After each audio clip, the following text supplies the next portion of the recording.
بسم اللہ الرحمن الرحیم۔ السلام علیکم دوستو، دنیا بھر کی بریکنگ اور سلیکٹڈ نیوز میں آج آپ سنیں گے، لیکن اس سے پہلے اگر ہو سکے تو لائک اور سبسکرائب کا بٹن ضرور دبا لیں، شکریہ۔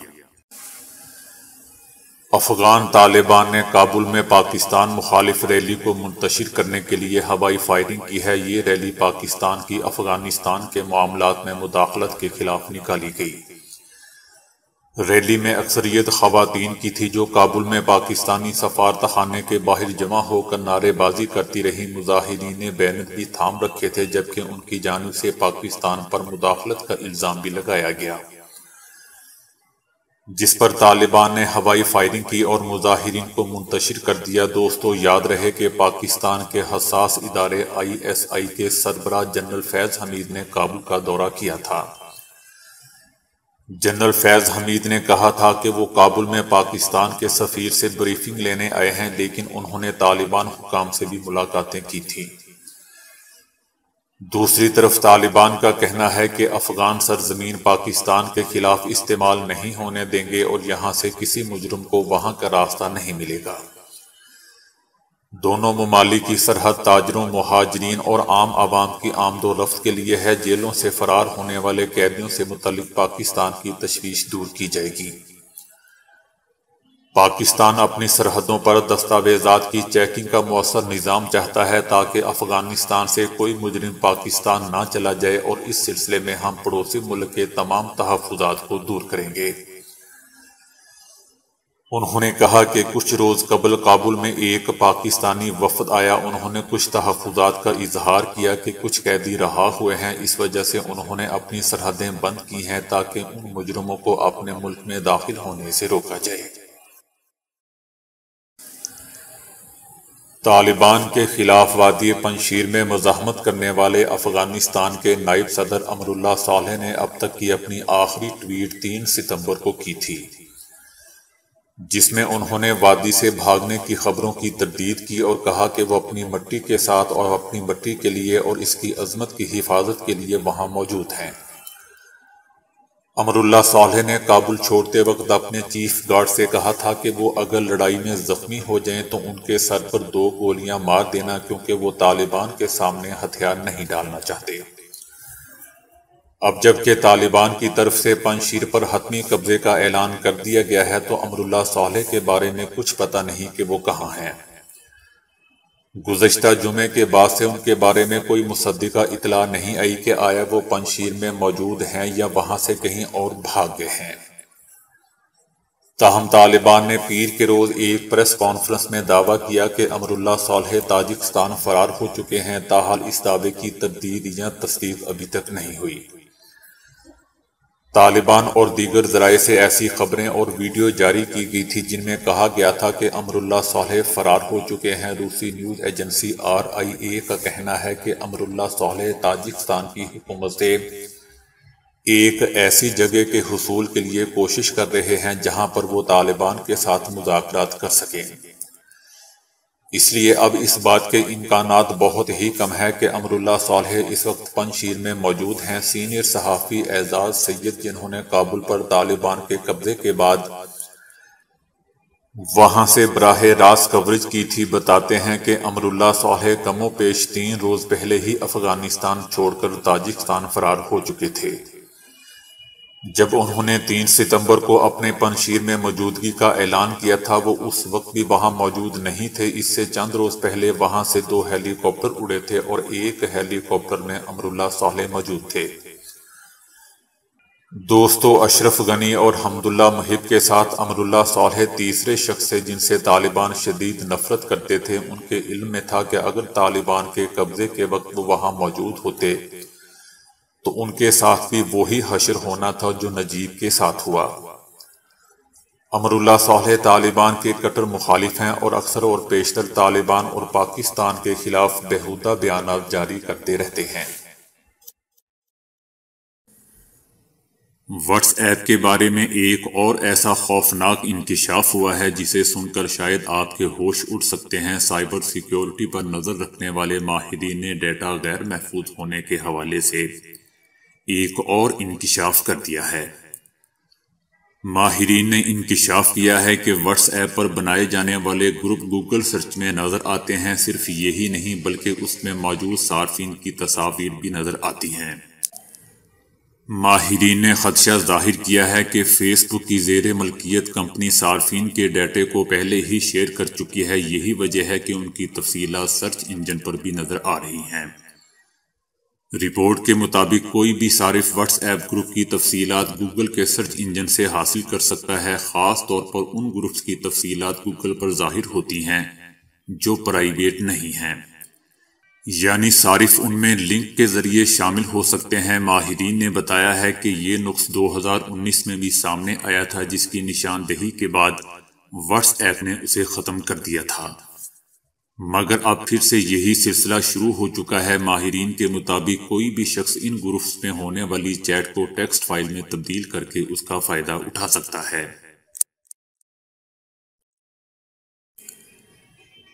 چینی ہماری روزمرہ کی خوراک کا ایک لازمی حصہ ہے، لیکن کیا آپ اس بات سے واقف ہیں کہ یہی چینی کچھ ایسے نقصانات بھی رکھتی ہے جو آہستہ آہستہ ہمیں موت کی جانب لے جاتے ہیں؟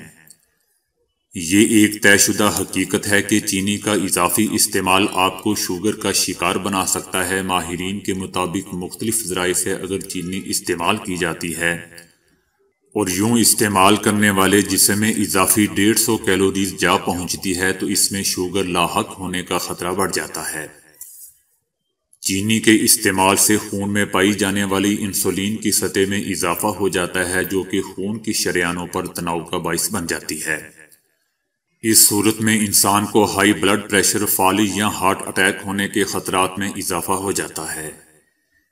چینی میں مونو سیکرائڈ ایک ایسا ایلیمنٹ پایا جاتا ہے جو جسمانی اعضاء پر چربی پیدا کرنے کا باعث بنتا ہے، اور کچھ عرصے کے بعد اسی ایلیمنٹ کی بدولت انسان فیٹی لیور نامی بیماری میں مبتلا ہو سکتا ہے۔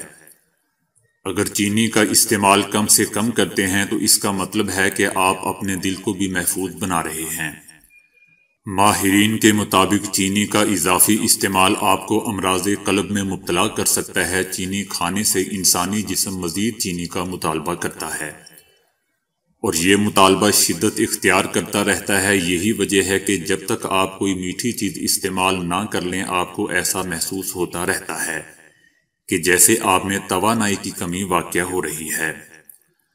ماہرین کا کہنا ہے کہ ایسے افراد جو چینی زیادہ استعمال کرتے ہیں ان میں کولیسٹرول کی سطح میں بھی اضافہ ہو جاتا ہے۔ اسی کولیسٹرول کی بدولت خون میں خطرناک چربی پیدا ہو جاتی ہے جو کہ مختلف بیماریوں کا سبب بنتی ہے۔ چینی خون میں شامل ہو کر ایسے خطرناک مالیکیول کی تخلیق کا باعث بنتی ہے جو آپ کی جلد پر جھریاں پیدا کرتے ہیں، اور انہی مالیکیول کی بدولت آپ کی جلد خشک اور لٹکی ہوئی محسوس ہوتی ہے۔ آپ کو یہ جان کر حیرت ہوگی کہ چینی کے استعمال سے دماغ کے وہ سگنلز متاثر ہوتے ہیں جو آپ کو اس بات کا احساس دلاتے ہیں کہ آپ کا پیٹ بھرا ہوا ہے، لیکن سگنلز کے متاثر ہونے کی صورت میں آپ یہی محسوس کرتے ہیں کہ مجھے بھوک لگی ہوئی ہے، جبکہ آپ نے کچھ وقت پہلے ہی پیٹ بھر کر کیوں نہ کھانا کھایا ہو۔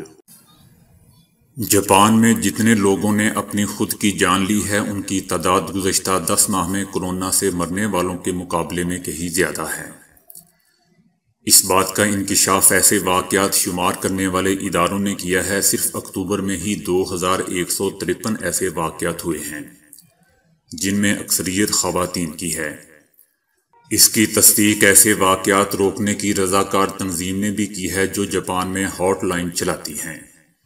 جاپان اور جنوبی کوریا میں یہ صورتحال گمبھیر ہو چکی ہے۔ اس کی وجہ کورونا کے دوران گھر میں قید، بے یقینی، خوف اور ذہنی تناؤ وغیرہ ہے۔ دوسری جانب جاپان کے تیز رفتار معاشرے میں لوگ ملنے کا وقت نہیں نکالتے اور ہر شخص تنہائی اور گھٹن کا شکار ہے۔ دوسری جانب دنیا بھر میں اس امر کا جائزہ لینے کی بھی ضرورت ہے کہ آیا اس وبا سے ایسے واقعات کیوں ہو رہے ہیں۔ لیکن جاپان اور جنوبی کوریا میں کورونا کا واضح اثر دیکھا جا سکتا ہے۔ اس سے قبل دوستو جاپان میں ایسے واقعات کا رجحان بہت زیادہ تھا، جس میں اب مزید تیزی آ گئی ہے۔ تاہم امریکہ اور برطانیہ میں چھوٹے پیمانے پر تحقیق ضرور ہوئی ہے، وہاں بھی 18 سے 24 سالہ نوجوان لڑکے اور لڑکیوں میں ایسے واقعات کا رجحان زیادہ دیکھا گیا ہے۔ تاہم یہ شرح جاپان میں ہولناک سطح تک پہنچ چکی ہے۔ اس میں ملوث تمام خواتین کی عمریں 29 سال سے بھی کم تھیں۔ جرمنی میں اگلے موسم بہار میں ماہانہ بنیادی تنخواہ کے حوالے سے ایک آزمائشی پروجیکٹ شروع کیا جا رہا ہے۔ اس پروجیکٹ میں شامل افراد کو ایک مقررہ تنخواہ دی جائے گی۔ اس پروجیکٹ میں تقریباً 2 ملین افراد نے درخواستیں دے رکھی ہیں۔ ان میں سے 122 افراد کو ماہانہ 1200 یورو تنخواہ دی جائے گی۔ منتخب کردہ 122 افراد یہ تنخواہ 3 سال تک موصول کرتے رہیں گے۔ یہ آزمائشی پروجیکٹ جرمن ادارے برائے اقتصادی تحقیق DIB کا ہے اور اس کا مقصد ایک بنیادی تنخواہ کا تعین کرنا ہے۔ یہ ادارہ اپنی ریسرچ میں یہ دیکھنا چاہتا ہے کہ ایک غیر مشروط تنخواہ کتنی ہو سکتی ہے اور اس کے انسانی معاشرتی رویوں پر کیسے اثرات مرتب ہو سکیں گے۔ اس ریسرچ میں یہ بھی دیکھا جائے گا کہ اگر کسی ایک فرد کو طویل عرصے تک غیر مشروط بنیادی تنخواہ دی جائے تو اسے وصول کرنے والے فرد کی سوچ اور روزمرہ عوامل کس حد تک تبدیل ہوں گے۔ اگلے سال چاند پر 2 ریموٹ کنٹرول کاروں کے درمیان ریسلنگ کا مقابلہ ہوگا۔ ان گاڑیوں کو برطانوی ہائی اسکول کے طلباء و طالبات نے ڈیزائن کیا ہے۔ اگلے برس اکتوبر میں یہ گاڑیاں اسپیس ایکس کے فالکن 9 کے راکٹ کے ذریعے بھیجی جائیں گی۔ گاڑیوں کو کچھ اس طرح ڈیزائن کیا گیا ہے کہ وہ چاند پر زمین کے چھٹے حصے کے برابر کم ثقل کے ماحول میں ایک مخصوص راہ پر دوڑیں گی۔ اس طرح دنیا کی پہلی گاڑی چاند کی سطح پر دوڑے گی۔ پہلے 8 ہفتے تک مختلف کالجوں کے طلباء و طالبات کے درمیان مقابلے ہوں گے۔ آخر میں بچ رہنے والی 2 ٹیموں کی 2 کاروں کے درمیان چاند پر دوڑ کا میلہ لگے گا۔ مقابلے کے تحت ہر گاڑی کا وزن صرف 5.5 پاؤنڈ رکھا گیا ہے، لیکن اسے چاند پر بھیجنا ایک بہت مہنگا نسخہ ہے کیونکہ چاند پر 1 پاؤنڈ وزنی سامان بھیجنے پر $5,44,000 خرچ ہوتے ہیں اور اس طرح 2 کاروں کو بھیجنے پر $1 کروڑ خرچ ہوں گے۔ تو دوستو ابھی کے لیے اتنا ہی۔ ویڈیو کو لائک اور شیئر کرنے کا بہت بہت شکریہ۔